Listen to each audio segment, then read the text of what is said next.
بسم الله الرحمن الرحيم magacaygu waxaa la yidhaha doctor saalax maxamed maalin waxaan ahay madaxa kuliyadda caafimaadka jaamacadda balasma magaalada muqdisho waxaan rabnaa maanta inaan ka hadalno dhibaatada cudurka coronavirus oo dalkayna ku hayo oy u badan tahay magaalada muqdisho annagoo tix raacayno talooyinka inoo soo jeediyeen wasaaradda caafimaadka dowladda federaalk ee soomaaliya oo ah cudurkan in loo wada istaago ummadda lagu baraarujiyo laga hortago si dhibaatooyinkiisa loo yareeyo jaamacadda balasma gaar ahaan qaybta kuliyadda caafimaadka maanta waxaan qabanay baraarujin weyn oo caafimaad oo fasallada jaamacadda aan galaas ugu tagnay aniga iyo tiim ka tirsan kuliyadda caafimaadka gaar ahaan qaybta public health oo iyaguna aada isu abaabulay waxaan ka wacyigelinaynay maaragtay galaas walba ardayda dhigata uga sheekeynaynay coronavirus siyaabaha looga hortegi karo waa ognahay cudurkan inuu yahay cudur halisa ummaddana aada ugu soo fiday dhibaatooyin fara badan u geystay dad badan oo soomaaliyeedna oo ay ku geeriyoodeen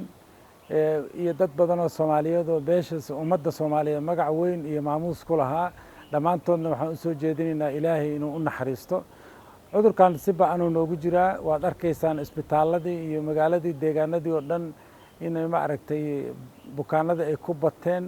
howl badan ay u baahan yihiin qoysas badan ay ku waayeen eheladoodii cudurkan keliya waxaa looga hortegi karaa in ummadda la wacyigeliyo cudurka wuxuu yahay loo sheego ardayda waxaan u sheegnay sida cudurka u faafo siyaabaha looga hortegi karo qof walba oo inuu maaragtay naftiisa ka bilaabo ardayda maanta dhammaantood aan soo marnay waxaa u xirnaa mask aan ku wacyigelinay inay gashtaan gacmahooda ay dhaqdhaqaan maaragtay intaasoo jeer maalintii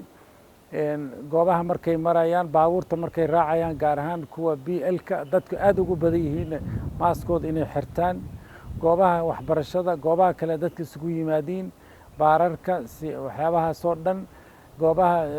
lagu cibaadaysto masaajidyadana in ay xirtaan waxyaabahaasaan u sheegnay